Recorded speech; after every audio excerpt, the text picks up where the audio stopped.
The central area used to be more than 70% African American families and individuals. That's mothers, children, the youth, Black men, its extended family members, and today less than 15% of the population here is African American. So they came to Seattle where they worked hard, they thrived, and they built their families, they built homes. And at one time, our family had 30 homes in this area. Wow. Now we have none. Because then the war on drugs came, which was actually a war on us. Yeah. It destroyed a lot of families. I moved away to California, which saved my life. I came back to take care of Mother Gordon, who's over there. She's 89 years old. Amen. Her doctor had given her only 6 months to live. She's going strong now, but by the grace of God. Yes. Next year, her apartment, where she has lived for 30 years, will be demolished. Wow. I would love to move her into a home of her own to live out the rest of her years in peace. She deserves it. She has spent most of her life helping others.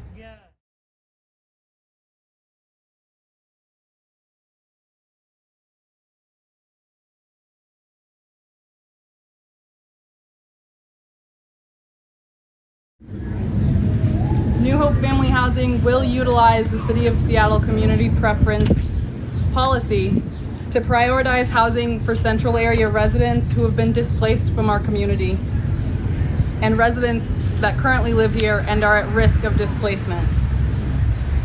New Hope Family Housing will be right here at home, just to the south of the church here and across the street.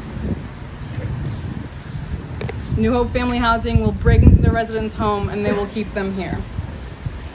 It is also an effort to be the first pilot project for House Bill 1377, allowing local governments to grant increased density to religiously sponsored affordable housing projects. All right. Yes, yes, yes. And New Hope So we're here today to press this case.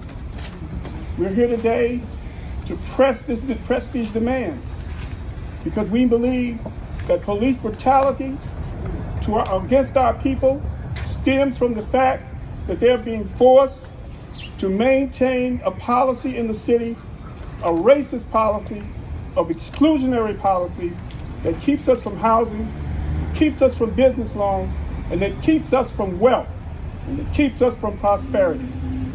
Change must begin now. So I want to thank you. I want to thank all of those. I want to thank the people from LIHI and all of those partners and ministers who are here to help press this case.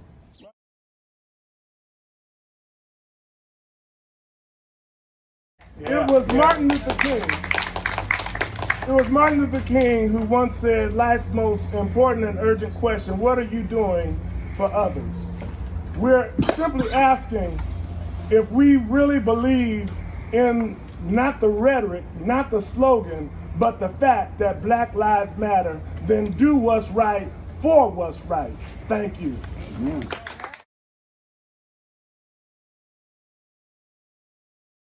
Willis, pastor of the True Vine of Holiness Missionary Baptist Church, also representing the United Black Christian Clergy of Washington State, as well as my family, my wife, and my community. As you heard today from so many speakers and the pastors about the systematic and intentional assault on the central area, this was planned, this was organized as they came into the central area and just plumaged and sent people away, not caring where they would go and where they would live. I thank God today that I'm partnered with the LIHI organization in sponsoring tiny house villages. Along with Pastor Jeffries, we have the True Hope Village, which represents True Vine and New Hope, as well as we're sponsoring Othello Village.